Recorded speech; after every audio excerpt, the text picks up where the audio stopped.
Well, hello, boys and girls on the YouTubes. It's me. I gotta put my glasses on so I can see something. Hey, there you are. There I am. Hey, first off, I want to thank everybody for the subscriptions and the kind words, cheering me up. I was pretty gloomy the other day. Quite frankly, pissed off over this engine deal. I think rightfully so. But anyway, before I get in, anger. Yes, righteous anger. Before I get into that, I want to show you something. Check this out. Okay. Now I don't know, a lot of you guys watching from, the Midwest, and I mean even in Pennsylvania, not too many people I don't think know what Moxie is. But it's a New England thing. Got Moxie. Got Moxie. It used to be, I think they were in Boston, Mass, but I'm not sure. But now they're in New Hampshire, I think. But it's soda pop, and it's really good. It's a different, I don't know, I guess an acquired taste. I like it. It's got kind of like a molasses maybe flavor to it. I like it. A lot of people either love it or hate it. It's weird, but this goes back way back when the turn of the early 1900s or something. I think actually it says on here, 1884. It says right, chop. That's when it was formulated. Like the old soda jerks and all that. They used to sell it. But anyway, this is a new sign, but it's obviously a replica sign of days gone by. It's one of the antique-looking signs. Well, one of the YouTube people, and I'm so sorry, it's either Dennis or Dave from New Hampshire, and I had the box. I was going to, write it down and say your name properly. I apologize so much for not. And if you leave me a message on my YouTube channel down here, and or email, you can email at stumpjumper5@windstream.net, and that's all small letters with the numeral 5. All small case stumpjumper numeral 5@windstream.net. Leave me a name and email all that stuff, and I really appreciate it. And I'm so sorry. We were just looking for the box and it got tossed. I'm like, oh no, I don't know the guy's name. And Mammy's like, I think it was Dave or Dennis from New Hampshire. But anyway, I had no idea I was getting this, but isn't that cool? So I've already picked the spot out. In fact, I hung it up this morning, and I don't have my small camera with me. It's at the shop, so I figured I'd just take it back down, bring it in here. But I got a spot over my chair in the other room where I put my boots on every morning. So, but isn't that cool, huh? Boston Red Sox. My dad was, of course, I was a fan when I was a kid too, living up there. 75 miles from Boston. But that's really cool. So, all right. Anyway, thanks much. That's awesome. It looks good in the kitchen too. It really does. And Mammy even likes it, so that's a plus. I figured she's like, no, put that out in the office. But she goes, ooh, that looks good. It does. I'll get a video of it up too. But thanks a lot. And drop me a line so I can thank you properly by name. But anyway, hey, I wanted to go over a few things. I'm very thankful for everybody's good comments, for putting up with me having my little rant the other day. Believe me, I kept it pretty clean. I could get a lot worse. I can't. I think between those two trucks, I don't think I'm even exaggerating. I'll bet you I have lost $250,000 in revenue. Because not only do we not get to haul with the truck, you lose your trucking rates, but I can't move my products. So every load that doesn't get moved, if I gross $900,000 at the scale, at the mill yard, I can't, if they pile up, I'm going to hauled. So, and yes, I've had contract trucks come in and blah, blah, but then I'm giving away my bread and butter. I'm slitting my own throat. I'm just not going to do that if I don't have to. But this is what I've been dealing with these two trucks. So, each one of these trucks has probably been in the shop, I don't know, 12 times anyway, for emissions problems, because they just derate and they won't move. You can't, you guys know, anybody trucking, dealing with this stuff knows what I'm talking about. So, it's an ongoing problem, whatever. And if you were to delete them, it's about $6,000.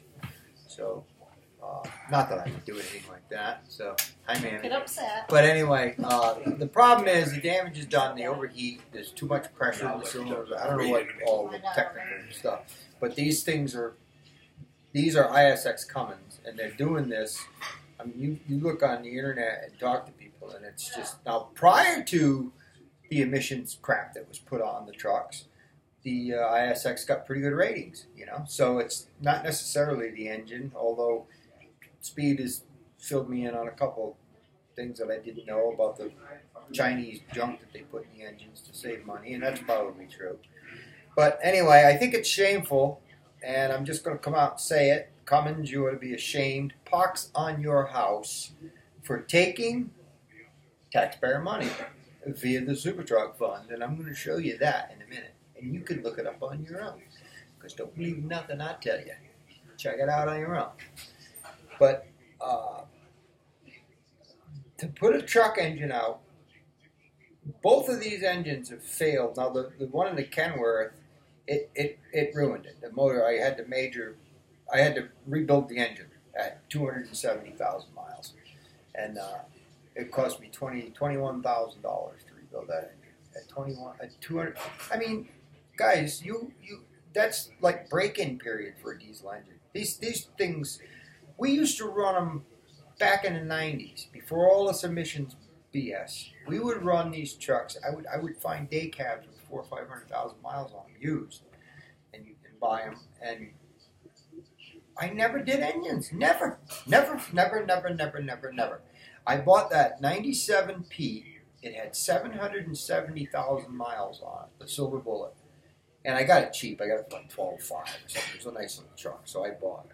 And I knew that was going to need rebuilt. I mean, I knew, it was using a little bit of oil. And we ran it about a month maybe, and we started getting some oil in the base. So it had, but 770,000 miles. It never had the valve cover off it, right?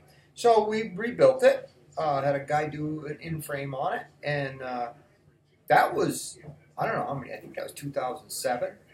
And I still have the truck. That's a Silver Bullet, one we used for lowboy, and then Davey was driving when he was down. And it's kind of our spare fill-in. It's still the most dependable truck I got. But it just dropped a valve, and it bent a valve, and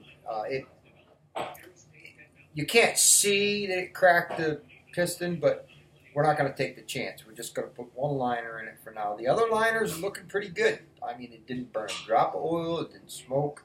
Starts good. Runs super.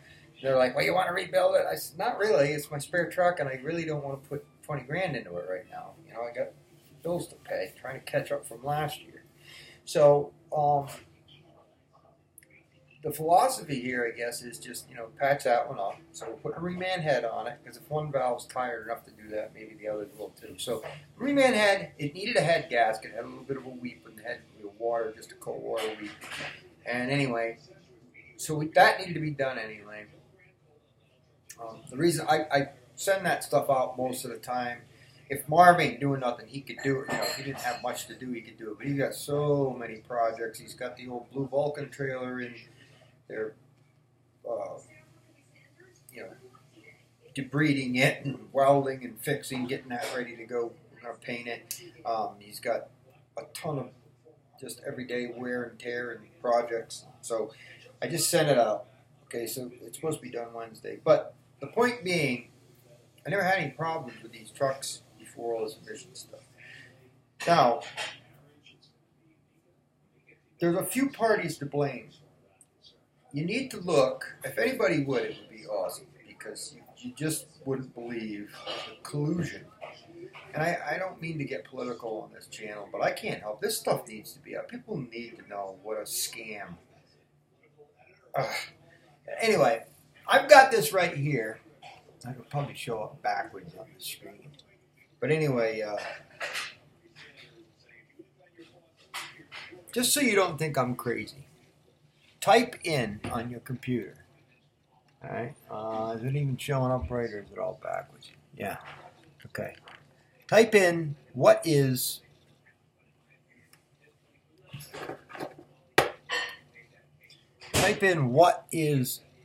I just put what is the super truck fund, okay?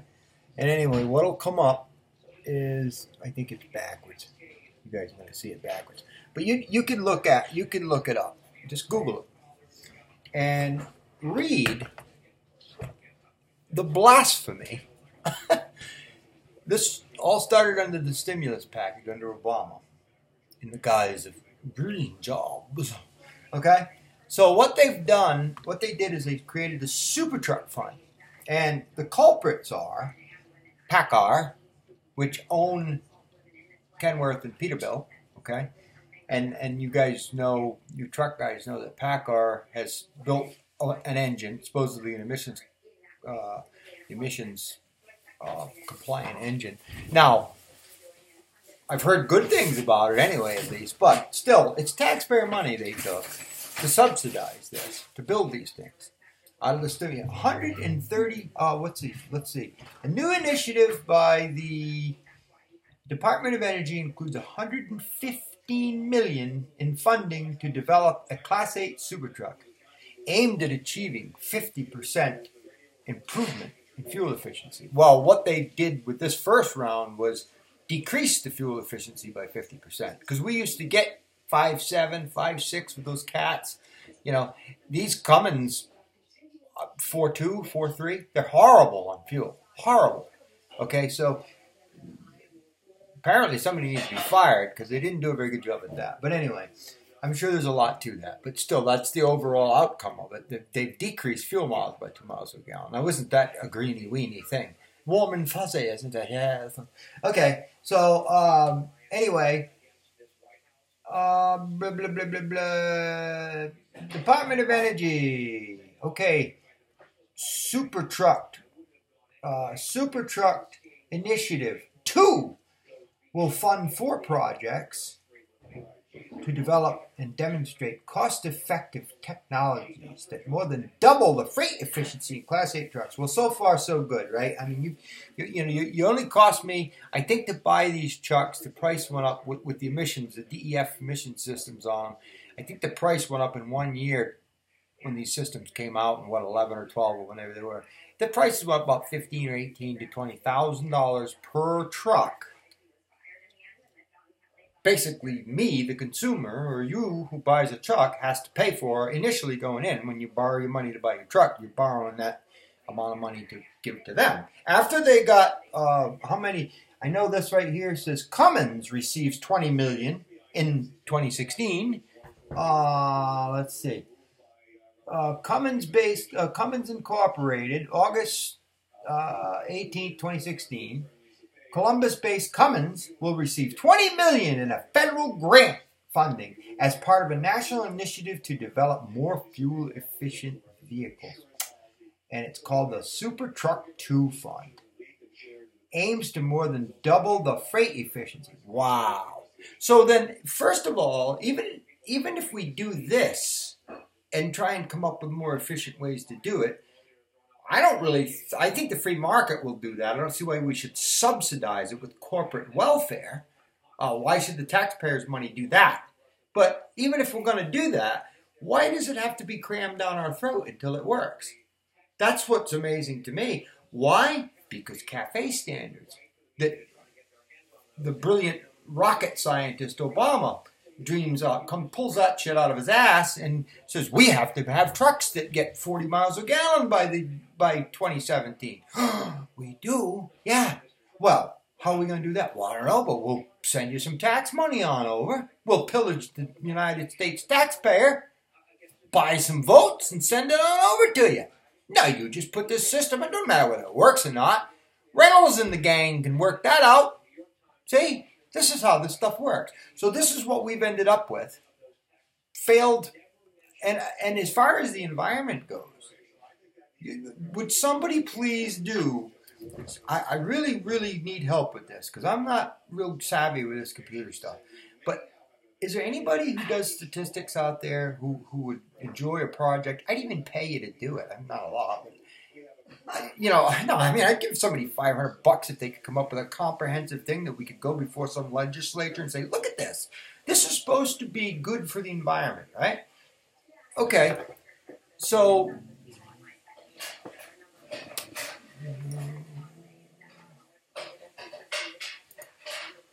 oh boy, did something.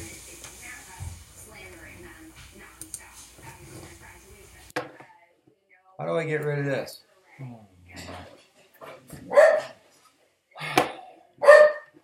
Laurie, can you come here, please?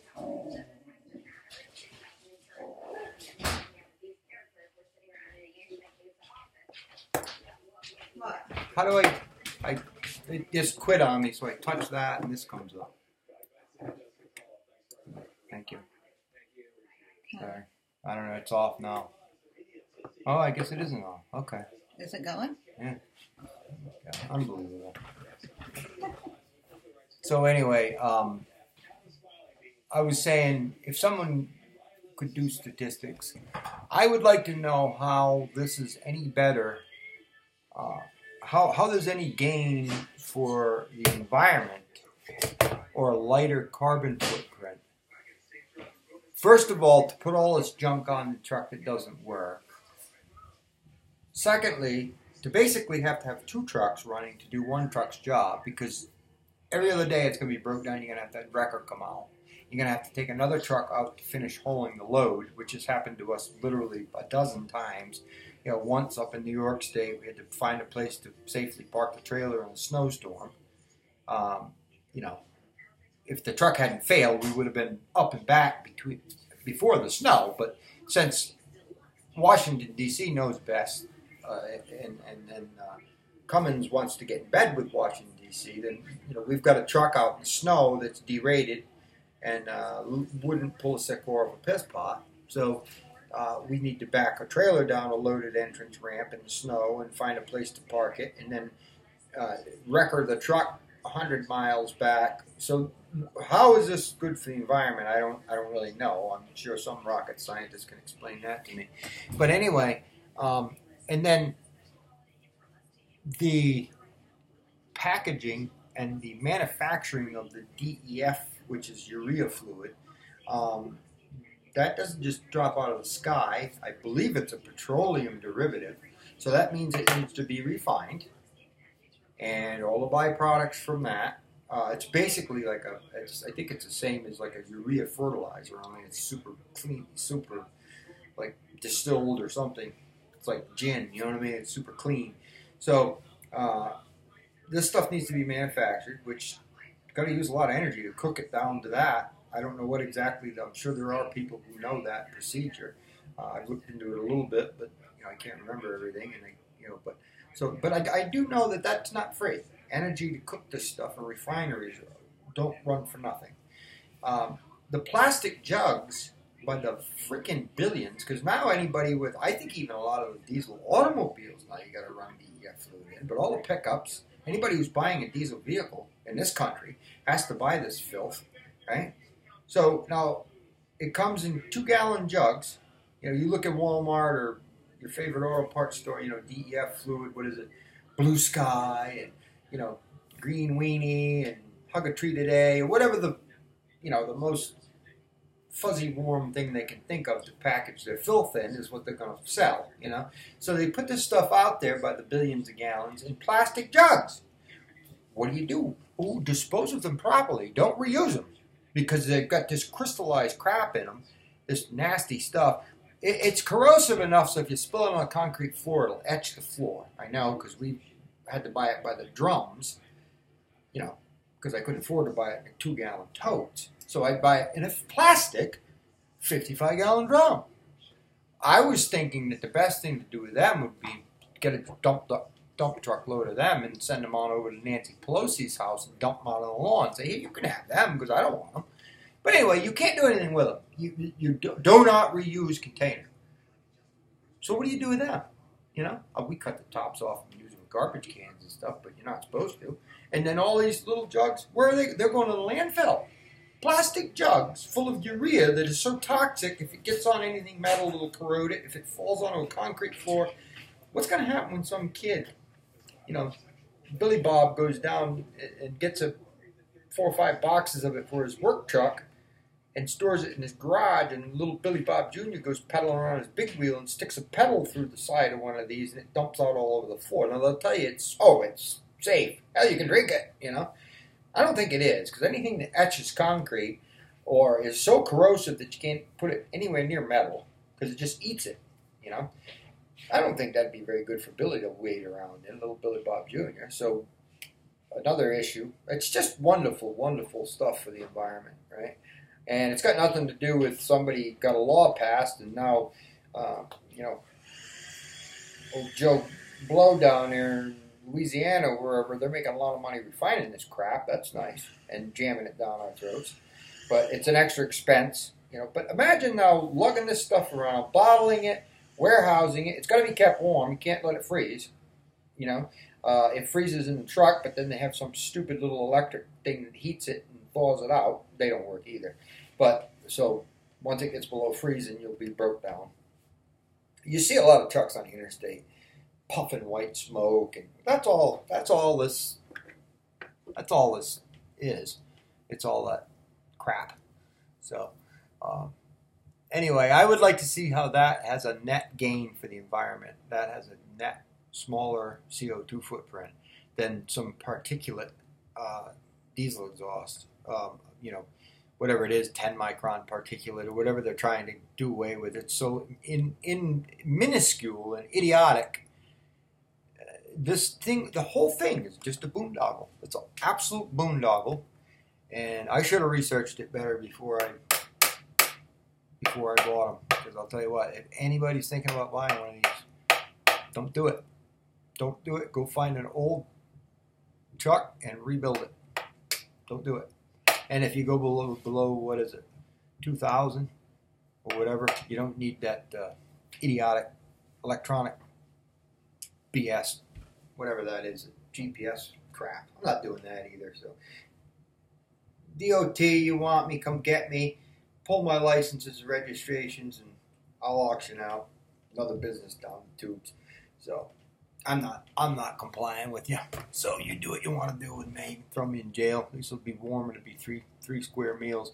So if anybody's with me, spread the word. That's what we need to do. Stand up. We need to get Trump's attention.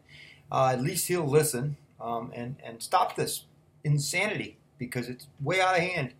And they will run us small people right out of business. And the problem is with these educated idiots is they're just not smart enough to know that if you do that enough, ain't nobody going to be left to pay your bill. Ain't nobody going to have any tax base to pay your grants. So you can take your $20 million in grant. But who's going to do this? You run us all out of business with this stuff. Who's going to pay for it? I don't know. And, J.B. Hunt and this, you know what? As freight goes down, when nobody's got any money to do any business, freight will go down the tube. They'll go down the tube, too. It might take longer. And they're being subsidized, I guess. I don't know. I hear this, within the industry, that these big companies are all for this because they'll go along with it, and they'll get grants to buy 3 trucks to do the work of 1 if they have to. And I don't know. I don't know if that's all true or not. But I know as a small business operator, I can't do it. I just can't. I can't do it. I can't rebuild. You can't even pay for the truck. You can't even pay the truck and the insurance before you're rebuilding engines. The Kenworth transmission, they've got an water cooler or something. I don't even know how it works. I guess the water goes through the transmission in this cooler thing. What do they call it? A heat exchanger. And we had just done the clutch in it.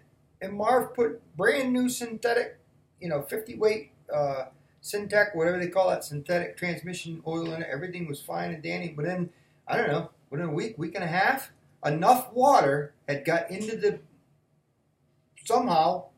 transmission, okay, and destroyed that. So that was $7,500. The transmission was $260. Where are they coming up with this stuff? I never even heard of such a thing. They used to have, the ones I knew of had an oil line coming out, and they had a little cooler, tranny cooler that the air would flow through, whatever. But if it leaked, it would just leak externally. It didn't put water in your transmission. So I never heard of such a thing, but that was a brand new one on me. And Marv said, oh yeah, when we took it out, there was water lines hooked to that transmission. So now I guess in somebody's brilliance, they run a water system into your transmission. So I guess you got to pull the plug on that every day and make sure there's no water in your transmission. Whatever. Stuff's brilliant. I must say, it's brilliant. So, I don't know. We've got a pretty comprehensive shop, and we try and take care of our stuff and maintain it well. But, you know, who knew there was antifreeze running through a transmission, I guess. Unless I'm just all wrong, but that's the way I took it when they told me it was contaminated. So, but back to these engines. Yeah, look into the Super Truck Fund. Just Google, say, what is Super Truck Fund? And then read some of these articles on it. And there's nothing being hidden. It's no super secret conspiracy. You know, it's not like a tinfoil hat thing. It's out there for the EPA and the Department of Energy, and they think it's great. Oh, what a wonderful partnership between business and government. That's fascism. We're not supposed to do that. That's not good. No. It's not. It's screwing with the free market. It's not right. So, that ain't American, dudes. But anyway. All right, well, I guess I'll shut up before I get myself in deeper hot water. But, all right, thanks for putting up with me, and I'm sorry this stuff needs to be talked about. Nobody's talking about it, at least not openly. And it needs to be. You know, this stuff needs to stop. We need to have legislation to make small business exempt or make everybody exempt or something. I mean, I think everybody should be on equal footing, but you can't be on equal footing when you're not getting subsidized. And these people are. They're clearly they brag about it to the tune of $20-30 million a year, you know. And one thing, I mean, you know, there's an argument to be made, well, you know, we get these businesses subsidized a little bit and they come up with a better product and it's better for all of us. Well, that's at least an argument to be made. But why don't you develop the product and make it work first before you agree to a deadline so you can get your whore money, okay? Because that's what it is. They sell their souls for some money. Before you get your prostitution money, at least make sure that the prostitute can perform, all right? Don't take it on an advance and then send a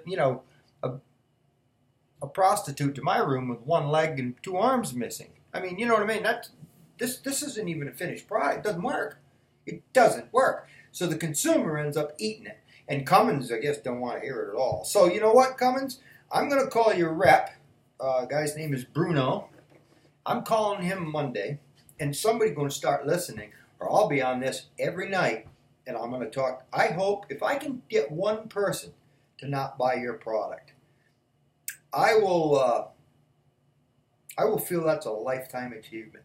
So, pretty bound and determined. I got 1,300 people here that really like listening to my big fat mouth run. And how many people do they all know? They all know 10 people. And they're all in this industry. They're all in trucking, excavating this.